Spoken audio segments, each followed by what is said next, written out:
Tervetuloa taas tänne Leffahullu-podcastin pariin. Tällä kertaa arvostelussa tänään Disney Plussaan kokonaisuudessaan tuleva Pixarin Dream Productions minisarja, eli Unituotannot. Unituotannot, joka on siis Inside Out-elokuvien spin-off-sarja ja kertoo tällaisista unihahmoista, jotka on Rileyn unissa. Ja tämän minisarjan tapahtumat sijoittuvat elokuvien 1 ja 2 väliin. Tosiaan tämä Inside Out mielen sopukoissa elokuvien maailmaa sijoittuva Unituotannot. Se on täysin uusi Disney Plus-sarja Rileyn mielen studiolta, jossa unelmat todella toteutuvat. Joka ilta ajallaan ja budjetissa. Kiitos ohjaaja Paula Pirsimonin, joka johtaa unituotantoa rautaisella ammattitaidolla. Riley on pian jo teini-ikäinen, ja kun hänen muistonsa kaipaavat lisää työstämistä, ilo ja muut hänen tunteensa lähettävät ne unituotantoihin. Ja sitten tämä palkittu uniohjaaja Paula Persimon, hän kohtaa oman painajaisensa. Hänen täytyy luoda seuraava uusi iso hittiuni, koska jostain syystä Riley tahtoo unohtaa ne vanhat unet. Ja samalla tämä Paula Persimon joutuu pakotetuksi uuden työparin Xenin kanssa toimimaan yhteen. Ja tämä koppava, itsevarma haaveunien ohjaaja haluaa vaan päästä näyttämään taitonsa yöunien tekemisessä, koska hän on siis haaveunien ja päiväunien ohjaaja, tämä Xeni siis. Tässä siis pikaisesti tällainen eräänlainen synopsis. Tämä sarja on hauskas tämmönen Office-tyyliin tehty mockumentary-sarja. Eli sarjassa seurataan tämän Rileyn pään sisässä olevia unihahmoja tällaisen dokumentin siivittämänä. Eli ne kertoo kameralle asioita tämmöiseen dokumenttityyliin, ihan niin kuin Office-sarjassa. Ja tämä oli mun mielestä ihan hauska tämmöinen idea, hiukan erilainen. Sijoittuu kuitenkin niin kuin saman siihen maailmaan kuin Inside Outissa on Riley, sitten hänen ne tunteensa, ilo, suru, pelko, kiukku, inho.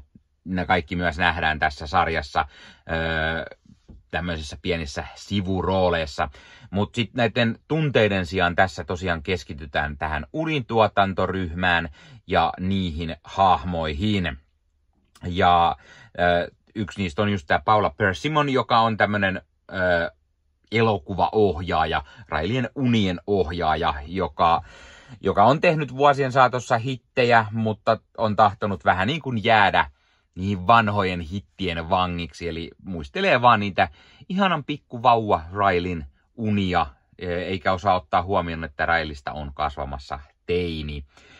Kun taas tämä Xeni-hahmo, joka on niin kuin, hänellä on paljonkin ideoita uusia, millaisia Rileyn unien pitäisi olla, tämmöisiä mukansa tempaavia ja hyvin erityylisiä, ja ohjaajanakin tykkää napata kameran vapaasti käteen ja pyöritellä sitä vähän miten sattuu, kun ennen hän on tehnyt tällaisia päiväunia, eräänlaisia valveunia, jos näin voisi sanoa.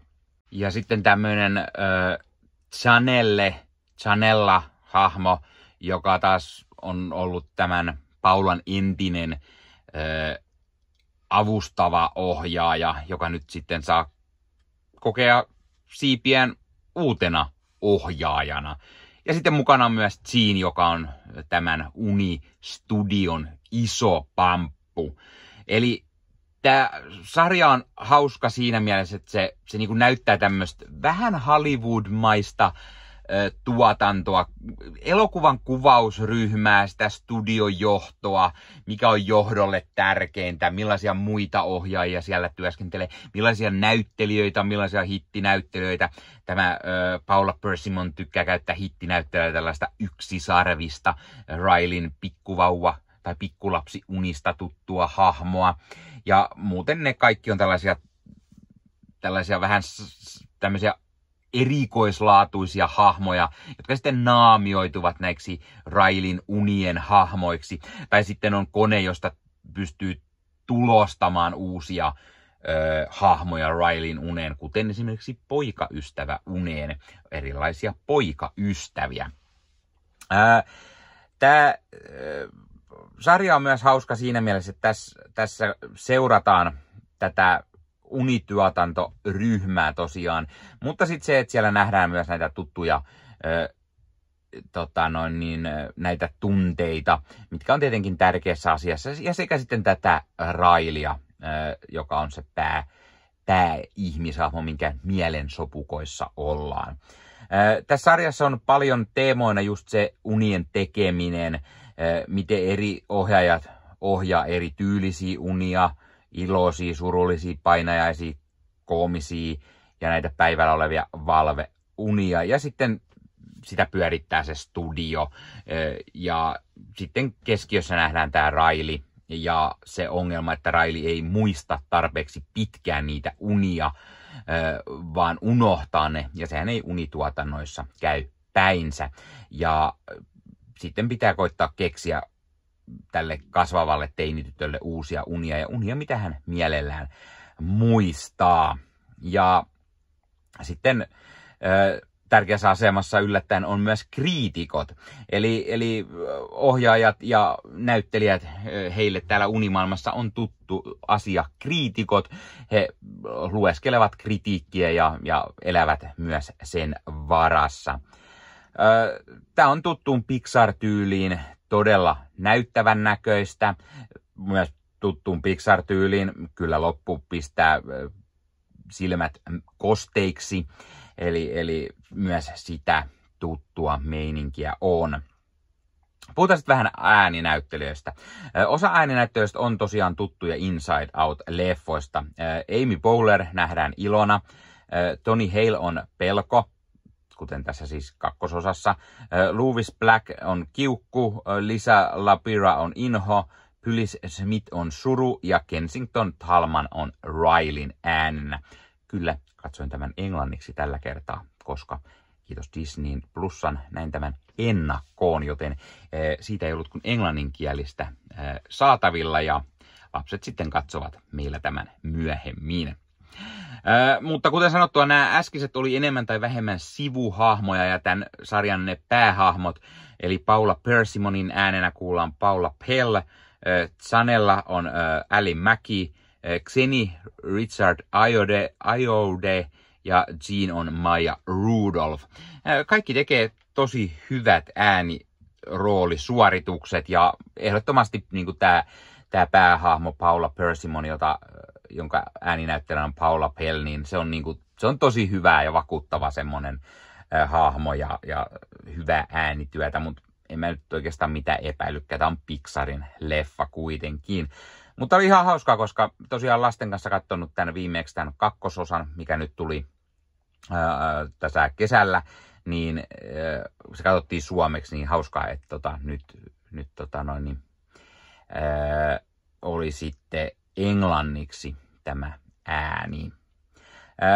Sarja oli hauska, se oli kiinnostava, se oli surullinen, ihastuttava, aivan kuten Pixar-elokuvatkin on aina, mutta jotenkin se ei ehkä ihan kanna yhtä hyvin kuin Inside Out-leffat, vaan se tuntuu vähän paikoitelle sellaiselta laahaavalta, vaikka siinä onkin vain 4 jaksoa. Tämä on siis 4 jakson mittainen minisarja. Silti siinä on paljon oivaltavia asioita. Se auttaa ymmärtämään paremmin ehkä tätä maailman ihmismieltä ja sen mielen sopukoita ja tätä päähahmo Rileya.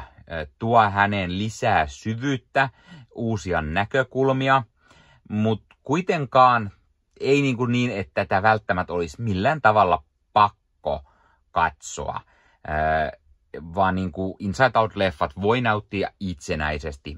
Tämä tarina sijoittuu 1. ja 2. väliin, mutta mä kyllä toivoisin, että nämä asiat vaikuttaisi jollain tavalla myös sit tulevaan mahdolliseen 3. osaan ja puhuttaisiin hiukan ehkä näistä unituotannoista myös. Tämä on just enemmän semmoinen spin-off-sarja, missä nähdään pikaisen leffojen puolella vilahtaneet nämä niinku unet ja sitten keskitytään niihin ja niinku on erilainen kuin se perusleffa-konsepti. Tässä on ehkä mulla on hiukan ristiriitaiset mietteet tämän kanssa, mutta kyllä mä niinku arvosanaksi annan kuitenkin 8/10. Siis tää on ihan taattu Pixar-laatu. Varmasti tulee katsottu uudestaan. Ja kuten sanottu, meidän lapset on Inside Out-leffojen faneja.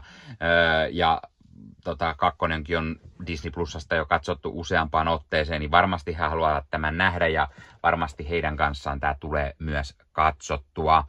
Ja kyllä mä sen parissa silti viihdyin. Ja siinä on sellaisia ihastuttavia Pixar-maisia asioita, mitkä sopii mainiosti tämän Inside Out 2 vanavedessä. Inside Out 2, mikä on siis vuoden katsotuin elokuva lippuluukuilla, eniten tienannut elokuva lippuluukuilla, niin tämä tuli aika mainioon paikkaan sitten vielä loppuvuoteen Disney Plussaan. Eli tosiaan on nyt katsottavissa sitten kokonaisuudessaan Disney Plusassa. Hei, laita kommentteja. Ootko sä nähnyt tämän jo? Tai aiotko katsoa? Ja jos oot nähnyt, niin mitä mieltä olit tästä? Tykkäsitkö, etkö? Miksi et? Olisiko jotain parantamisen aihetta ollut tästä? Tai mitä mieltä sä oot ääninäyttelijöistä? Tai sit jos nyt oot katsonut suomeksi dupatun version, niin mitä mieltä olit siitä? Toimiko se? Tai ootko jo nähnyt Inside Out 2? Tai ootko nähnyt sen 1? Mitä mieltä niistä leffoista? Mikä on sun ihan all time favorite Pixar-leffa? Ja mille Pixarin leffalle sä haluaisit nähdä jatko-osan? Tai mahdollisesti tämmöisen sarjan? Pixarilta on tulossa seuraavaksi sarjana ensi vuonna semmoinen täysin uusi sarja, mikä ei perustu mihinkään olemassa olevaan IP-hen. Niin se on tosi mielenkiintoinen idea, mutta jos jostain olemasta olevasta pitäisi tulla, niin minkä sä haluaisit nähdä? Ja hei, jos katsot YouTuben puolelta, niin pistä peukkuun, jos pistä kanavatilauksen muistoskellosta päälle. Näitä aina, koska tulee uusia videoita ja sen lisäksi auttaa kanava kasvamaan. Eli kiitos kaikille, jotka olette kanavan tilanneet. YouTuben puolella siellä on jäsenyydet, superominaisuudet päälle. Sieltä voi jäsenet tulla kanavan jäseniksi ja sieltä saa erikoismainintaa esimerkiksi tohon nimen, kun on kanavan jäsen ja sit saa erinäköisiä hyviä asioita. Näkee ennakkoonkin. Esimerkiksi tämänkin on nähnyt varmasti jo aikaisemmin, jos on kanavan jäsen, tämän videon sieltä ja muita videoita tulee. Esimerkiksi täällä on paljon täällä leffahuoneessa kaiken näköistä, mistä on tulossa lähiaikoina varmasti video, niin niitäkin näkee sitten ennakkoon, kun on kanavan jäsen. Joskus tulee jopa pelkästään jäsenille tarkoitettuja videoita. Ja sen lisäksi on kaikki korostettuja vastauksia ja tila ja tämmöisiä merkkejä ja muuta kaikki. Kyllä te tiedätte YouTube-juttut. 0,99 € kuussa tai 2,99 € kuussa, niillä saa erinäköisiä asioita, kun tilailee tai on kanavan jäsen. Ja niitä supertykkäyksiä, superkommentteja, kaikkea voi laittaa, niin siitä tulee muutamat 10 sentit sitten tähänkin suuntaan. Eli kiitos kaikille, jotka olette niitä laittaneet. Ottakaa Leffahullu somekanavat haltuun, Instagrami, TikTokki, Facebook-sivusto, jäne.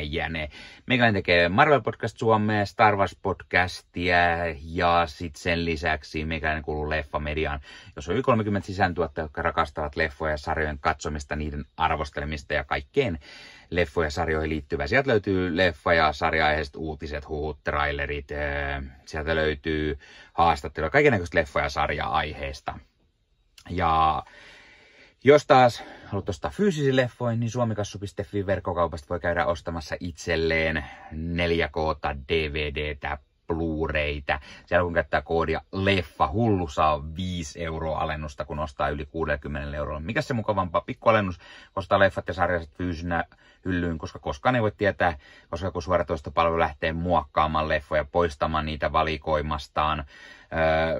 Usein kuvan ja äänenlaatu kärsii, koska suoratoistopalvelun pittivirta ei riitä. Kun leffa on fyysinä hyllyssä, siinä on paras mahdollinen kuvan ja äänenlaatu ja silloin niin kuin tietää, että varmasti saa laatu. Sen lisäksi fyysinen leffoissa on esimerkiksi bonusmateriaaleja elokuvan tekemisestä. Ostat jonkun erikoisjulkaisun, tyylikäs steelbook vaikka tai premium-julkaisu, niin tulee kaikennäköistä lisähärpäkettä myös mukana, magneetteja, julisteita, kirjasta, vihkosta sen leffan tekemisestä, kaikennäköistä muuta mukavaa.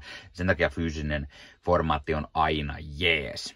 No niin, tämä oli LeffaHullu podcast tällä kertaa. Ei muuta, ensi kertaa. Se on moro.